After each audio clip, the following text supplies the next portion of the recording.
तो सबसे पहले आप लोग ये देखो, आपके एनटीपीसी एग्जाम में जितने भी ज्योमेट्री के क्वेश्चन पूछे गए हैं वो इन्हीं थ्योरम्स और इन्हीं फॉर्मूलाज पर क्वेश्चन आपके पूछे गए हैं अब तक एनटीपीसी एग्जाम में। तो यहां पर मैंने पूरा एक समरी में आपको दिखा रहा हूं कि जितने भी क्वेश्चन पूछे गए हैं वो इसी थ्योरम और इसी फॉर्मूलाज पर क्वेश्चन आपके पूछे गए हैं।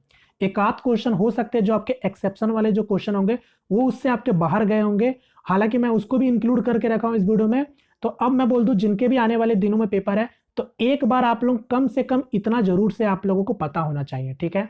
अगर आपको ज्योमेट्री सेक्शन में डर लगता है तो एटलीस्ट कम से कम इतने थ्योरम्स और इतने फॉर्मूलाज आपको कम से कम पता होना चाहिए, ठीक है, जो कि मोस्ट इंपॉर्टेंट होने वाले हैं आने वाले दिनों में, ठीक है।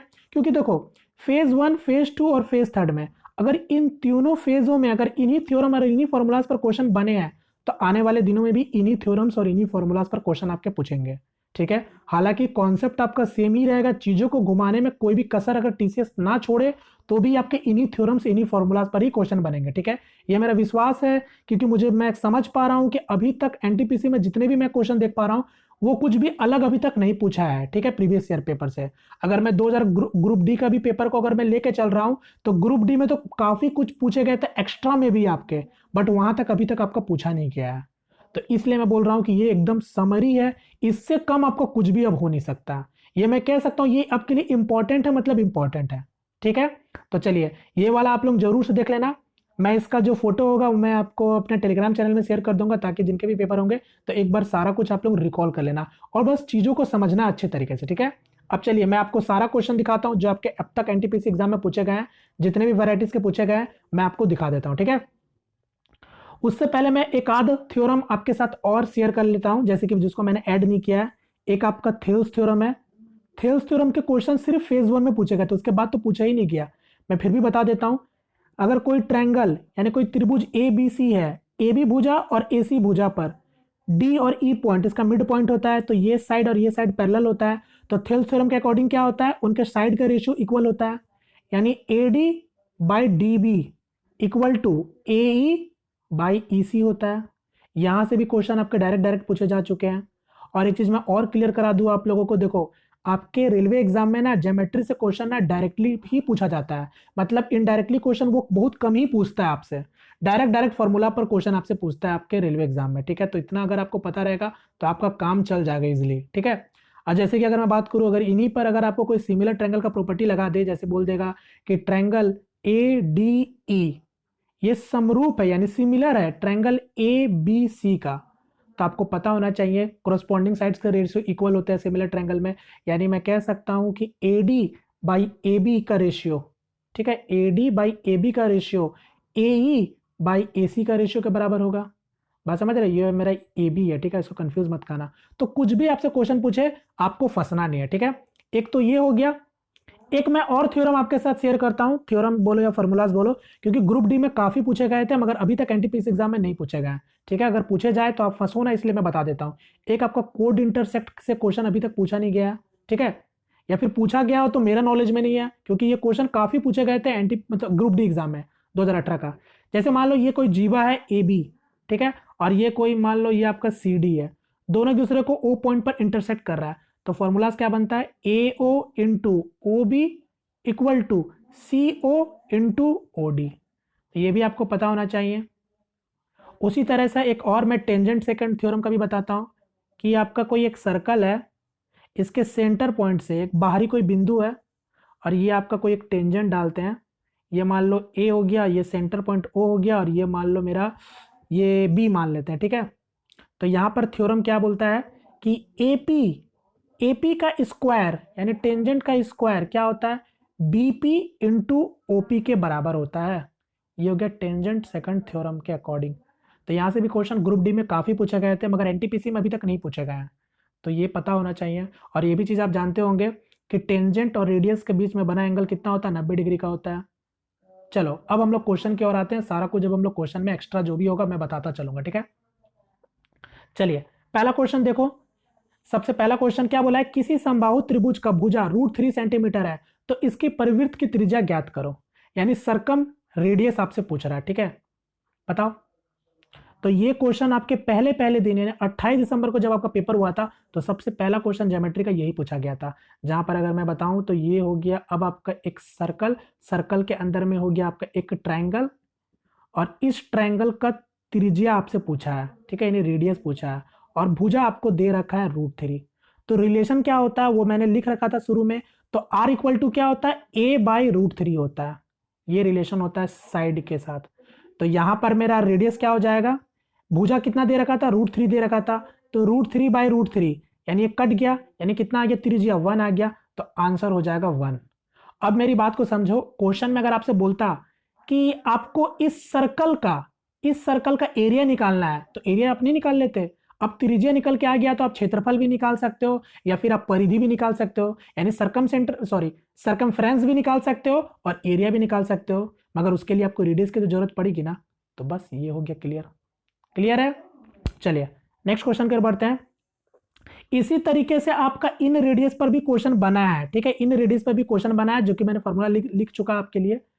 इन रेडियस का भी आपका क्या होता है रिलेशन, अगर ये भुजा ए है तो R इक्वल टू होता है मेरा A/2√3 होता है। तो यहां पर भी आपसे कुछ भी घुमा घुमा के पूछ सकता है। चलिए नेक्स्ट क्वेश्चन, एक क्वेश्चन इसको देखो। यहां पर बोला एक समकोण त्रिभुज ABC में B पर समकोण है, यदि BC 12 सेंटीमीटर AB 5 सेंटीमीटर है तो त्रिकोण में वृत्ति की त्रिज्या क्या होगी बताओ। यानी अब क्या बोला है कि कोई एक राइट एंगल ट्रायंगल है B पर, यानी A हो गया, ये B हो गया, ये C हो गया।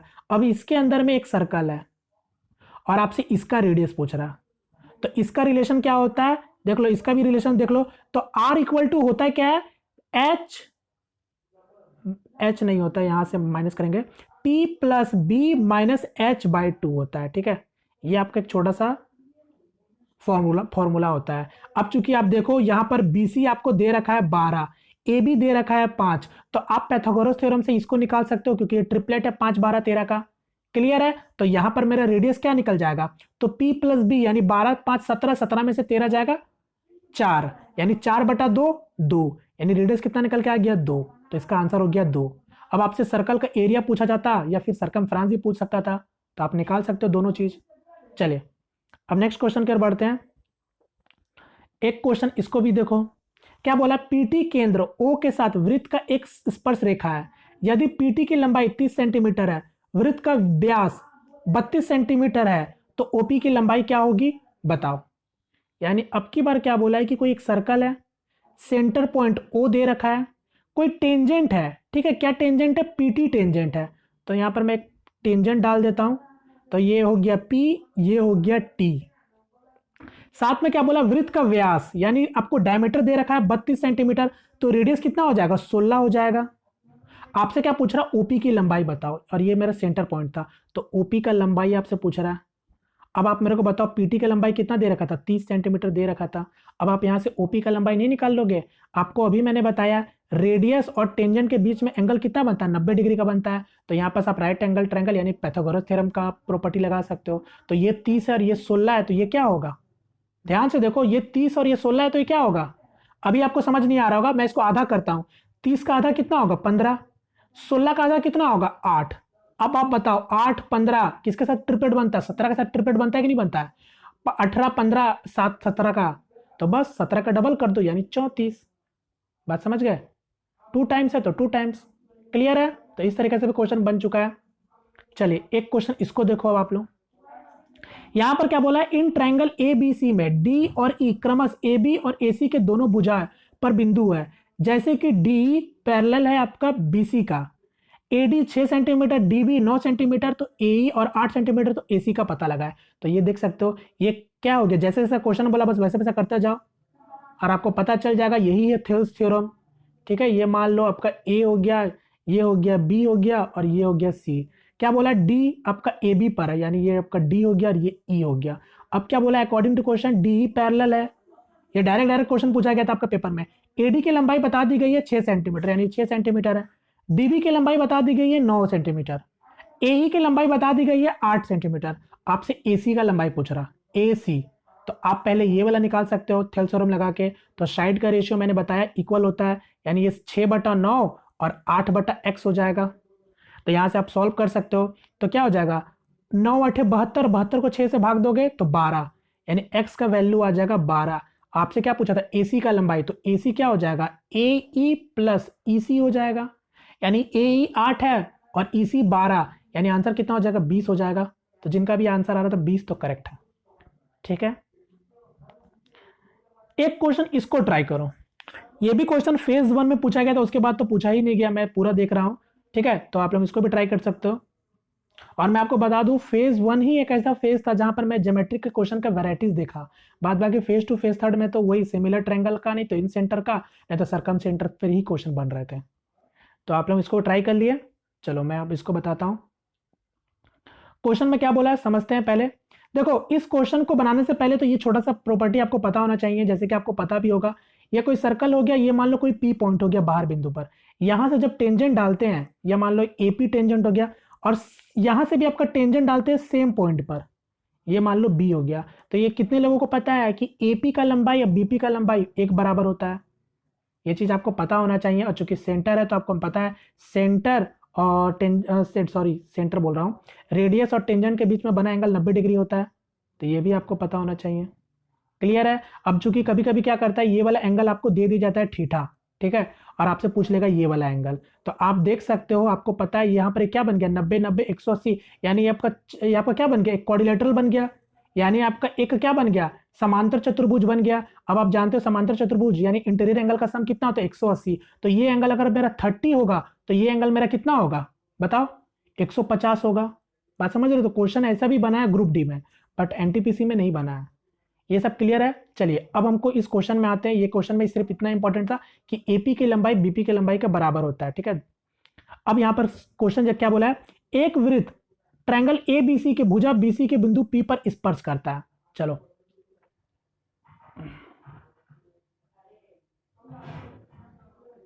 अब ठीक है,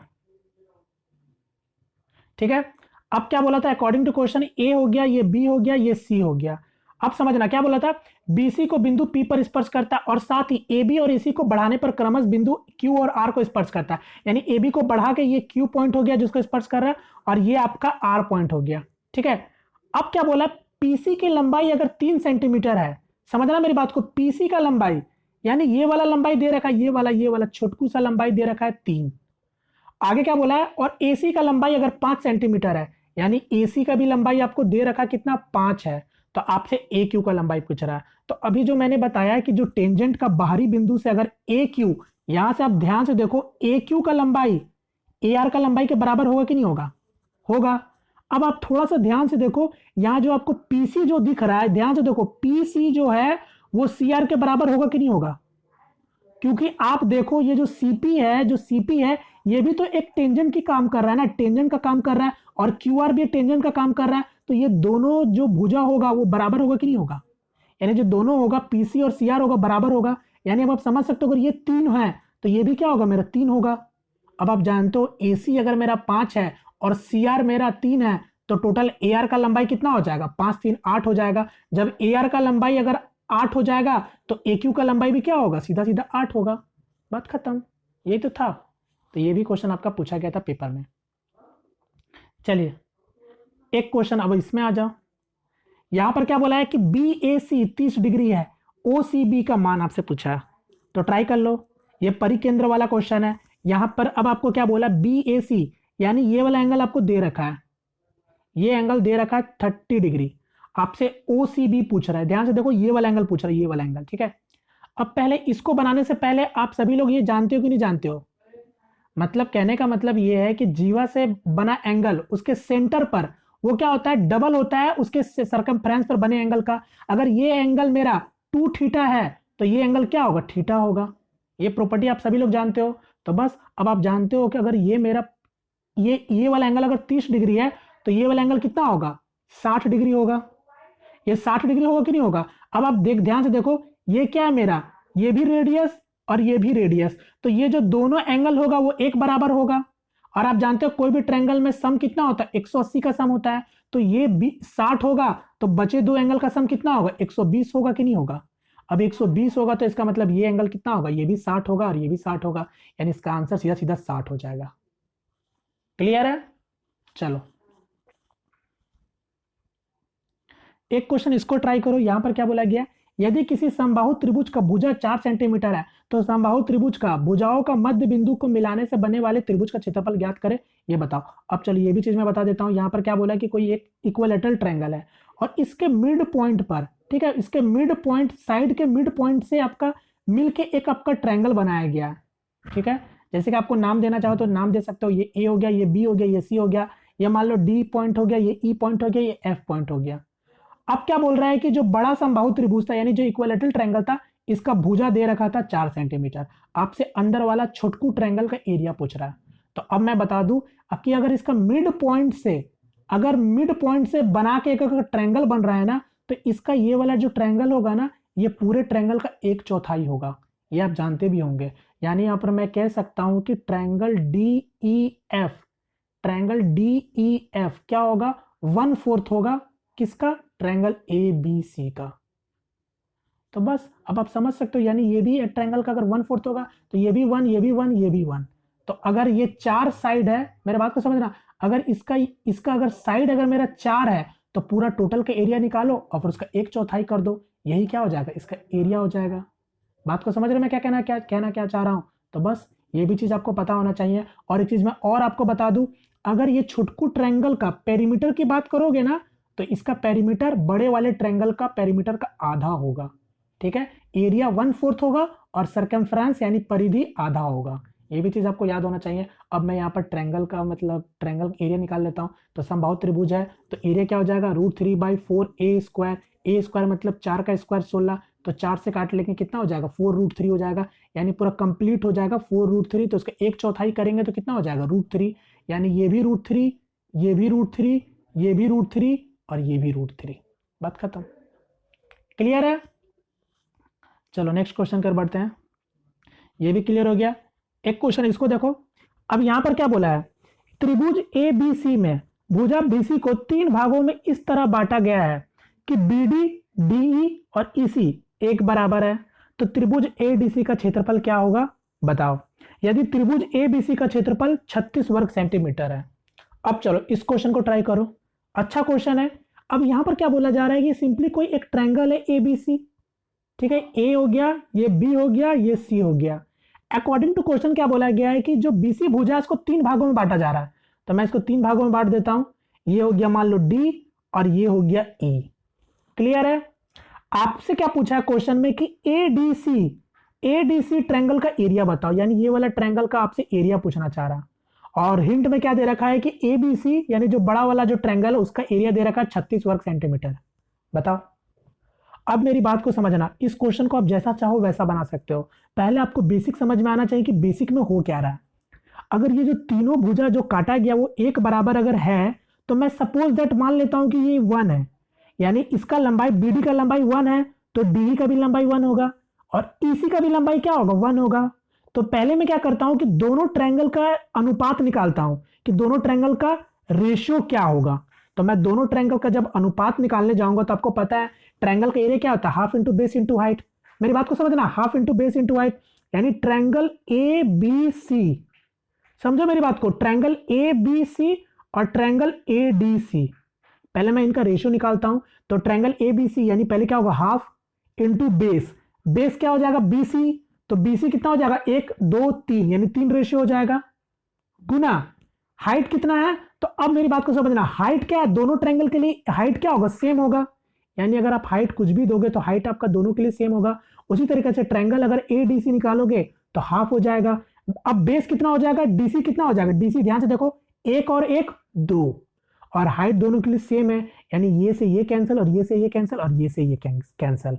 इसका मतलब मैं आपको यही बताना चाहता हूं कि इन दोनों का जो एरिया का रेशियो होगा वो 3 और 2 के अनुपात में होगा। अब यही क्वेश्चन में आपको 3 का मतलब दे रखा है। 3 किसके बराबर है, 36 के बराबर है। तो रेशियो अगर 3 का रेशियो अगर 36 के बराबर है तो 2 का रेशियो आप नहीं निकाल लोगे कितने का बराबर होगा। तो 3 का मतलब 36 तो 2 का मतलब कितना हो जाएगा 24। तो आंसर हो जाएगा सिंपली इसका 24।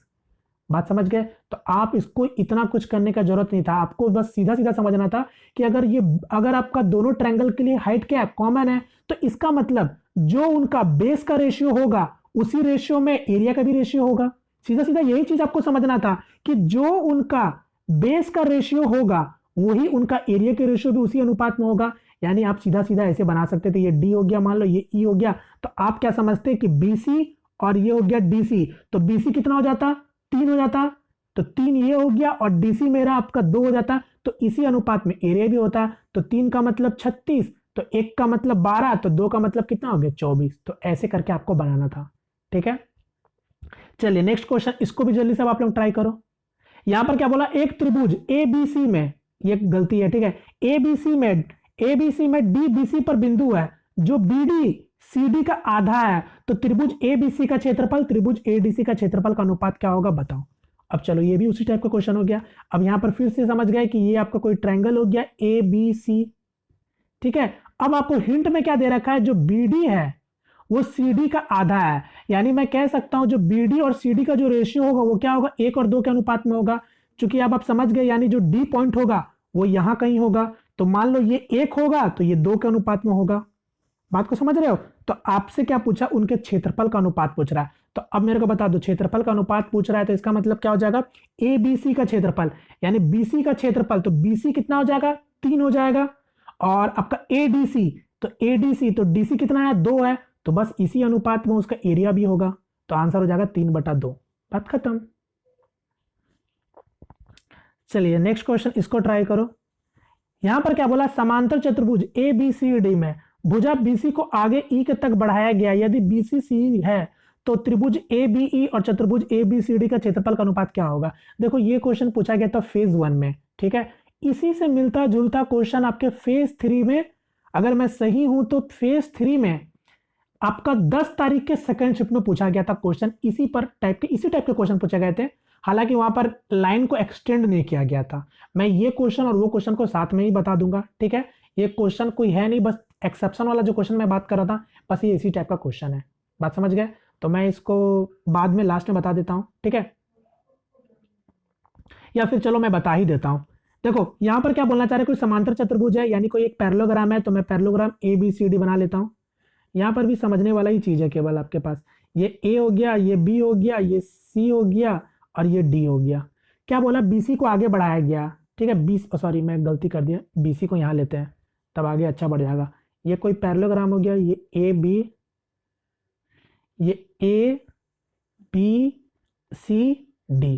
क्या बोला, बीसी को आगे ई तक बढ़ाया गया, ठीक है, ई तक आगे बढ़ाया गया।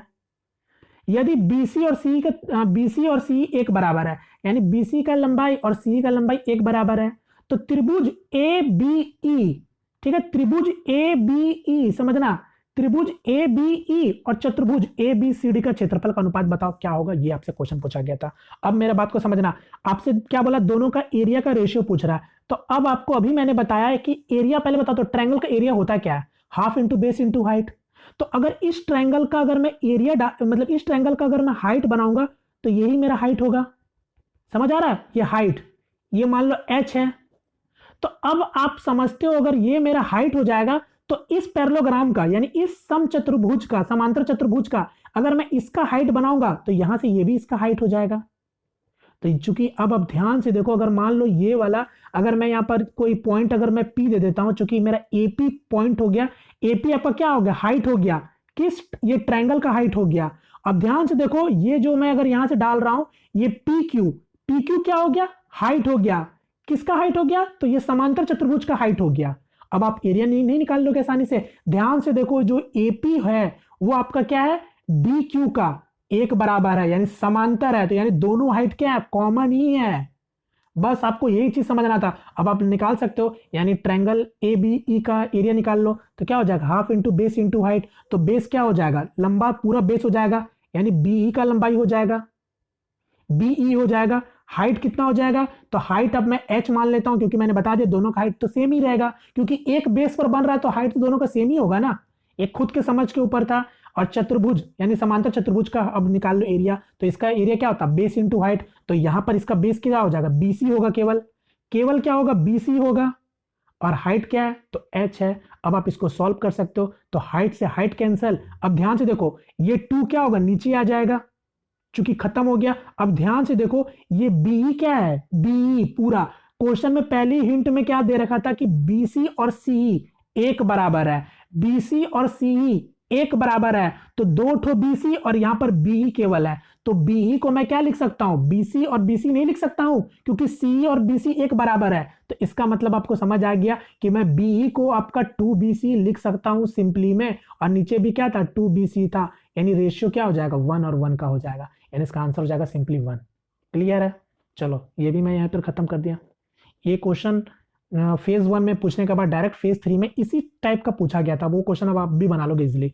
इतना समझ गए तो वो भी आराम से बना लोगे।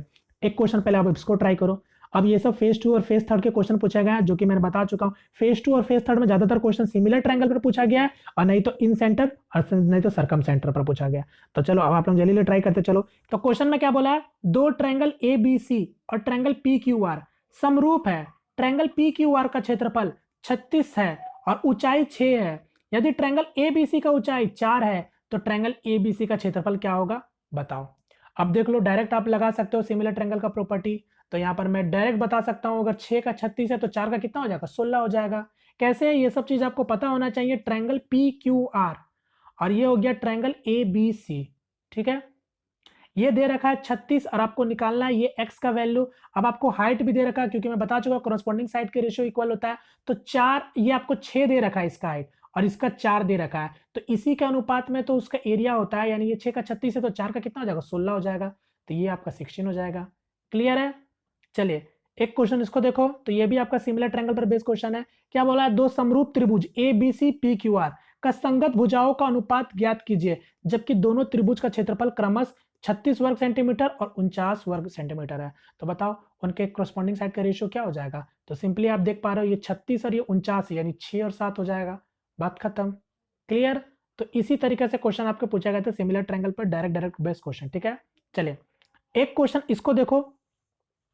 अब देखो यहां पर क्या बोला है, ये सब एक्सेप्शनल वाले क्वेश्चन है जो मैं आपको दिखा रहा हूं। क्या बोला है, एक अर्धवृत्त में यदि वृत्त की त्रिज्या 12 सेंटीमीटर है तो उस पर संभव वर्ग का क्षेत्रफल बताओ क्या क्या होगा। यानी सिंपली क्या बोलना चाह रहा है कि आपको एक सेमी सर्कल है, इस सेमी सर्कल का आपको त्रिज्या दे रखा है, यानी रेडियस दे रखा है आपको 10 सेंटीमीटर। आपसे बोल रहा है कि इसका मैक्सिमम, इसके अंदर में जो आपका एक स्क्वायर बनेगा उसका मैक्सिमम एरिया क्या होगा, ये आपसे क्वेश्चन में पूछना चाह रहा है, ठीक है। यानी संभव वर्ग का क्षेत्रफल ज्ञात करें। तो ये आपका क्वेश्चन है। तो बताओ इसका आंसर क्या होगा। देखो यहां पर अगर मैं बोलता हूं कि कोई सर्कल है, सर्कल के अंदर में आपको सबसे बड़ा स्क्वायर का एरिया निकालना है, तो आप लोग क्या करते हो, उसी सर्कल का डायमीटर निकालते हो। और उस सर्कल का डायमीटर क्या होता है, उस सर्कल का जो डायमीटर होता है इस स्क्वायर का डायगोनल के बराबर होता है। तो आसानी से आप निकाल लेते हो। मगर यहाँ पर क्या है, सेमी सर्कल है। अब यहाँ पर समझना, सेमी सर्कल है तो कोई तकलीफ वाली बात नहीं है, मैं आराम से बनाऊंगा, केवल आपके समझ के ऊपर ये क्वेश्चन है। तो मैं मान लेता हूं कि ये आपका इतना बड़ा कोई स्क्वायर बन रहा है, ठीक है। ये सेंटर पॉइंट मान लेता हूं। अब मैं मान लेता हूं कि इस स्क्वायर का भुजा ए है, ये ए होगा तो ये भी ए होगा, ये भी ए होगा। तो उसी प्रकार ये क्या होगा, मेरा a/2 हो जाएगा और ये भी a/2 हो जाएगा। अब मैं यहां से डायरेक्ट आपका एक लाइन डालता हूं, क्योंकि ये सेंटर पॉइंट है। अब मेरे बात को समझना, यहां से अब आप जानते हो कि ये क्या मेरा बनेगा, 90 डिग्री बनेगा। यानी यहाँ पर हम लोग पैथागोरस थ्योरम लगा सकते हैं आसानी से। और आपको पता है त्रिज्या मेरा 10 सेंटीमीटर है, तो ये मेरा क्या हो जाएगा, 10 हो जाएगा कि नहीं हो जाएगा। बस अब हम लोग यहाँ पर लगा देते हैं पैथागोरस थ्योरम। तो पैथागोरस थ्योरम लगा देते हैं, तो यहाँ पर क्या हो जाएगा, A square plus A square by 4 equal to 10 का स्क्वायर, यानी 100 हो जाएगा। अब इसको सॉल्व करो तो ये क्या हो जाएगा, 5a स्क्वायर इक्वल टू 400 हो जाएगा। तो 5 से काट देंगे तो a स्क्वायर का वैल्यू कितना आ जाएगा, 80 सेंटीमीटर स्क्वायर हो जाएगा। तो भुजा मतलब भुजा का स्क्वायर ही तो मेरा एरिया होता है ना। तो a स्क्वायर का वैल्यू अगर 80 सेंटीमीटर स्क्वायर आएगा तो इसका आंसर हो जाएगा 80 सेंटीमीटर। क्लियर? चलिए ये क्वेश्चन अभी कुछ दिन पहले पूछा गया था, मेरे ख्याल से ये भी क्वेश्चन आपके मतलब ये थर्ड फेज के ही क्वेश्चन है, ठीक है। चलो एक क्वेश्चन अब आप लोग इसको जल्दी से ट्राई करते चलो। अब आ गया आपका परिकेंद्र और अंत केंद्र वाला क्वेश्चन। क्या बोला, यदि O ट्रायंगल ABC का अंत केंद्र है, यदि BOC 110 डिग्री है तो BAC का मान क्या होगा, ये आपसे क्वेश्चन पूछना चाह रहा। तो जल्दी से बता दो। देखो काफी सारे लोग कंफ्यूज होते हैं, अंत केंद्र और परिकेंद्र में कंफ्यूज हो जाते हैं। ये चीज जरूर से देख लेना आप, वरना आप सर्कल का जो प्रॉपर्टी जानते हो कि जीवा के द्वारा सेंटर पर जो बना एंगल होता है वो आपका डबल होता है उसके परिधि पर। वही कॉन्सेप्ट से अगर हर क्वेश्चन को बनाने लगे ना तो फिर गलत भी हो जाएगा। आपको देखना पड़ेगा कि अंत केंद्र या फिर परिकेंद्र, यानी इन सेंटर या फिर सरकम सेंटर है, वो जरूर से देख लेना। तो ये इन सेंटर वाला है, ठीक है। इन सेंटर मतलब आपका यहाँ पर एंगल बाइसेक्ट कर रहा है, जैसे कि अगर मैं समझाना चाहूँ तो ये मान लो आपका ए हो गया, ये बी हो गया, ये सी हो गया, तो यहाँ पर एंगल बाइसेक्ट कर रहा है, ठीक है, एंगल बाइसेक्ट कर रहा है, जो कि आपका ये ओ हो गया, और ये बी ओ सी दे रखा है 110 डिग्री, आपसे बी ए सी का मान पूछ रहा है। तो यहाँ पर मैं आपको बताया था शुरू में ही, ये भी आपको पता होना चाहिए, अगर एंगल बाइसेक्ट कर रहा है तो यहाँ पर मेरा क्या हो जाएगा, एंगल बी ओ सी, एंगल बी ओ सी क्या होता है 90 डिग्री प्लस एंगल ए का आधा के बराबर होता है। क्वेश्चन में कभी कभी घुमा घुमा के देता है, या तो वो देगा या तो ये देगा, आपसे कुछ भी पूछ लेगा, तो रिलेशन आपको पता होना चाहिए। इंटरनली बाइसेक्ट कर रहा है तो एंगल बी ओ सी क्या होगा, इक्वल टू 90 डिग्री प्लस ए का आधा। अब आपको क्वेश्चन में क्या दे रखा था, ये 110 दे रखा है, 110 दे रखा है, यानी सिंपली मैं समझ पा रहा हूं ये 40 डिग्री होगा जरूर, क्योंकि अगर आप एंगल बी ओ सी अगर 110 डिग्री यहां रखोगे तो ये 90 डिग्री वहां चला जाएगा, यानी ये 20 हो जाएगा, और एंगल ए बाई 2 तो 2 वहां जाएगा, तो क्या हो जाएगा, एंगल ए कितना हो जाएगा, 40 डिग्री होगा कि नहीं होगा। तो ये चीज आप लोग देख लेना, तो यानी ये क्या होगा 40 डिग्री, इसका करेक्ट आंसर हो जाएगा बी ए सी का मान।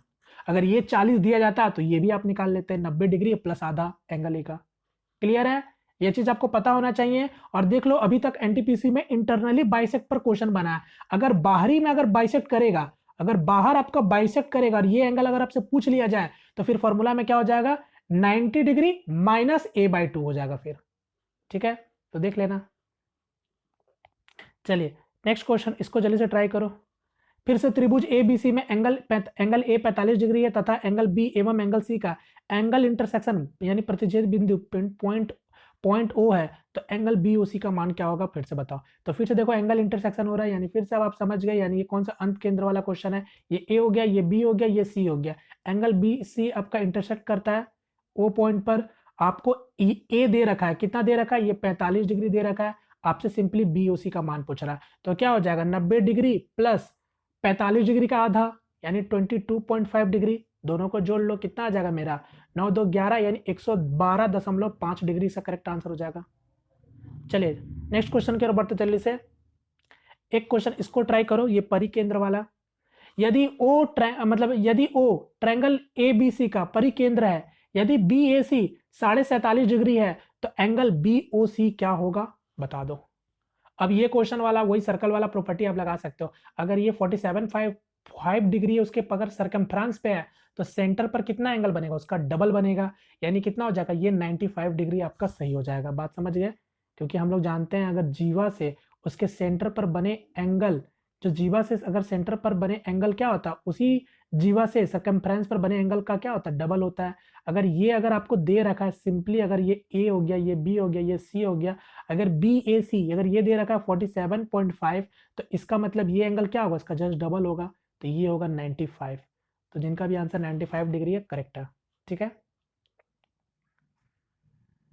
चलो एक क्वेश्चन इसको देखो, अब देखो एक क्वेश्चन क्या बोला गया, a circle is inscribed in a equilateral triangle of a side A, find the area of square which is inscribed in the circle.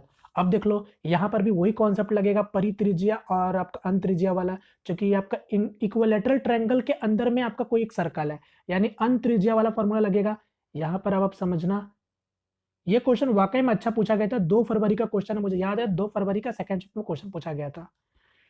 इसके अंदर में एक सर्कल है,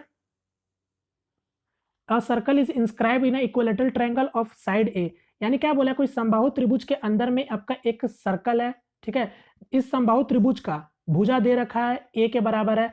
अब क्या बोल रहा है कि आपको स्क्वायर का एरिया बताना है, जो स्क्वायर है इस सर्कल के अंदर में आपका एक बन रहा है, ठीक है, इस स्क्वायर का एरिया बताना है। तो अब बताओ क्या होगा। तो अभी थोड़ी देर पहले मैंने बताया ना कि अगर सर्कल के अंदर में स्क्वायर है, अगर आपको स्क्वायर का एरिया निकालना है तो उसका पहले आपको सर्कल का डायमीटर निकालना पड़ेगा, यानी सर्कल का रेडियस निकालोगे, जो भी डायमीटर होगा उस सर्कल का डायगोनल के बराबर होगा। बात को समझ रहे हो मैं क्या कहना चाह रहा हूँ, फिर वहां से आप एरिया निकाल सकते हो। तो अब मेरे को बताओ पहले रिलेशन होता क्या है, अगर यहां से अगर मैं रेडियस निकालना चाहूँ तो रिलेशन क्या होता है, R equal to A by क्या हो जाएगा, ए बाई 2√3 हो जाएगा।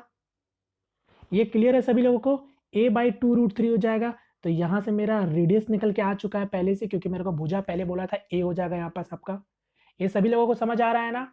चलो अब मेरा जब ये रेडियस हो जाएगा ना, तो मैं डायरेक्ट से निकालना जानता हूं कि अगर रेडियस ये है ना, अगर सर्कल का अंदर में अगर कोई स्क्वायर बन रहा है, अगर स्क्वायर का एरिया निकालना है ना, 2 इंटू आर स्क्वायर मतलब ए स्क्वायर और 2 4 इंटू 3, यानी 2 से काट लेंगे 2, यानी इसका आंसर हो जाएगा ए स्क्वायर बाई 6, इसका करेक्ट आंसर हो जाएगा। बात खत्म। ठीक है, तो ये डायरेक्ट अब मैंने बना लिया। आप लोग डायगोनल निकालो, कुछ भी निकालो, मैं डायरेक्ट निकाल के बना दिया। क्लियर है सभी लोगों को? चलिए नेक्स्ट क्वेश्चन की ओर बढ़ते हैं।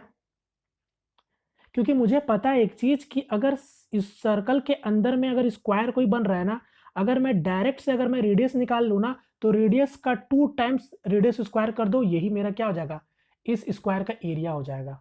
वही चीज मैंने वहां भी किया था, डायगोनल की जरूरत ही नहीं पड़ी। चलो नेक्स्ट क्वेश्चन की ओर बढ़ते हैं। एक क्वेश्चन ये वाला जो मैंने बताया था, ये शायद मेरा लास्ट क्वेश्चन है क्या? नहीं, इसके बाद एक आपका टेंजेंट कोड क्वेश्चन है। ये क्वेश्चन वही है जो पैरेललोग्राम का क्वेश्चन मैंने बताया था। अब देखो ये भी क्वेश्चन अभी हाल फिलहाल का पूछा हुआ क्वेश्चन है, मेरे ख्याल से ये भी क्वेश्चन 10 तारीख का या फिर 9 तारीख का, 9 फरवरी या 10 फरवरी का होगा। ठीक है, यहां पर क्या बोला गया था कि कोई एक ट्रायंगल है made on the base of the parallelogram, then the what is the area of triangle to the area of parallelogram. यानी सिंपली क्या बोलना चाह रहा है कि कोई आपका मतलब एक कोई समांतर चतुर्भुज है ए बी सी डी, ये ए बी सी डी, उसी बेस पर एक आपका ट्रायंगल बनाया गया है। ठीक है, उसी बेस पर ट्रायंगल बनाया गया है। आपसे क्या पूछ रहा है कि बताओ इस ट्रायंगल का जो एरिया होगा उस पैरेललोग्राम का कितना होगा, ये आपका क्वेश्चन पूछा गया था। तो अब आप भी उसी तरीके से निकाल सकते हो, आप हाइट कंसीडर कर सकते हो, हाइट क्या होगा, मगर मैं बताऊं तो डायरेक्ट आपको पता होना चाहिए। यहां पर अगर मैं बात करूं इस ट्रायंगल का जो एरिया होगा ना, ये पूरे समांतर चतुर्भुज का आधा कहलाएगा, यानी हाफ होगा, यानी आधा होगा। तो इसका आंसर दोनों का जो एरिया होगा वो आधा होगा। और ऑप्शन भी कुछ इसी तरीके से दे रखा था कि कितना होगा, एरिया ऑफ ट्रायंगल उस पैरेललोग्राम का आधा होगा या डबल होगा या ट्रिपल होगा, इसी तरीके से ऑप्शन दे रखा था, यानी हाफ होगा, यानी 1/2 का रेशियो होगा। बात खत्म। अब बना सकते हो, चूंकि मैं बता चुका हूं, आप यहाँ से इसका इस ट्रायंगल का हाइट मतलब इस ट्रायंगल का हाइट निकाल सकते हो और फिर इस पैरेललोग्राम का हाइट निकाल सकते हो। बात समझ रहे हो? क्योंकि दोनों का हाइट एक ही बेस पर, तो हाइट तो दोनों का सेम ही होंगे। क्लियर है? तो उसी तरीके से निकल जाएगा ये भी। एक क्वेश्चन और लास्ट क्वेश्चन है जो कि अब आ गया अल्टरनेट सेगमेंट थ्योरम से। ठीक है, जिसको हम लोग टेंजेंट कोड थ्योरम भी बोलते हैं। अब देखो यहां पर क्वेश्चन बनाने से पहले मैं बता दूं, ये क्वेश्चन ऑलरेडी ग्रुप डी में इसी तरीके से पूछे गए थे और सेम डाटा के साथ आपका 2 दिन पेपर में पूछे गए थे। एक बार 72 डिग्री देकर पूछा गया था और एक बार आपको 84 डिग्री देकर आपसे क्वेश्चन पूछा गया था। ठीक है, तो फर्क नहीं पड़ता डेटा कुछ भी हो, यहाँ पर आपको अल्टरनेट सेगमेंट थ्योरम आपको पता होना चाहिए। थ्योरम में क्या बोला जाता है मैं बता देता हूँ। थ्योरम में यही बोला जाता है कि टेंजेंट और कॉर्ड के बना बीच में एंगल, टेंजेंट और कॉर्ड से बना एंगल उसके अल्टरनेट सेगमेंट पे बना एंगल का इक्वल होता है। अगर यहाँ पर अगर ये टेंजेंट है और ये कॉर्ड है, यानी जीवा और स्पर्श रेखा के बीच बना एंगल उसके अल्टरनेट सेगमेंट पे बना एंगल का बराबर होता है। सपोज दैट अगर ये एंगल वाई थीटा बना रहा है, ठीक है, टेंजेंट और कॉर्ड के बीच में, तो यहाँ पर इसके अल्टरनेट सेगमेंट पे भी क्या होगा, सेम एंगल होगा वाई थीटा का। अब आप समझ गए, ये थ्योरम में यही आपका बताया जाता है। तो बस अब क्वेश्चन में देखो, क्वेश्चन में क्या दे रखा है, बी सी डी 72 डिग्री है, तो बी सी डी यानी ये आपको दे रखा है 72 डिग्री। आपसे क्या पूछ रहा है, बी ए सी, यानी सिंपली ये पूछ रहा है। तो अगर आपको पता रहेगा कि अल्टरनेट सेगमेंट थ्योरम में क्या होता है, तो ये इसका क्या होगा, अल्टरनेट सेगमेंट पे बना एंगल का इक्वल होगा। बात खत्म, यानी इसका आंसर भी क्या होगा, 72 डिग्री होगा। बात खत्म। तो ये भी आपके क्वेश्चन पूछा गया था। तो इसी के साथ मेरा ये भी पूरा खत्म होता है। मेरे को लगता है कि इससे बाहर आपका क्वेश्चन, इससे कॉन्सेप्ट से बाहर क्वेश्चन अब आपका नहीं पूछा जाएगा। बात बाकी अब आपके ऊपर डिपेंड करता है कि क्वेश्चन अगर किसी तरीके से घुमा भी दिया जाए तो आप उसको किस तरीके से डील कर पाओगे। ठीक है, तो बस तो इतना था। तो उम्मीद करता हूँ फ्रेंड्स ये सेशन आपको पसंद आया होगा। पसंद आए तो प्लीज़ वीडियो को लाइक करके अपना सपोर्ट जरूर दिखाइएगा। और बस इसी तरीके से जिनके भी आने वाले दिनों में है तो पेपर प्रैक्टिस आप लोग बस करते रहो। ठीक है, चलिए तो यहाँ पर मैं फिलहाल वीडियो को वाइंड अप करता हूँ। सेशन पसंद आया तो लाइक जरूर कीजिएगा, चैनल पहली दफा तो चैनल को सब्सक्राइब जरूर कर लीजिएगा। मिलते हैं फ्रेंड किसी नेक्स्ट वीडियो में, तब तक के लिए जय हिंद जय भारत।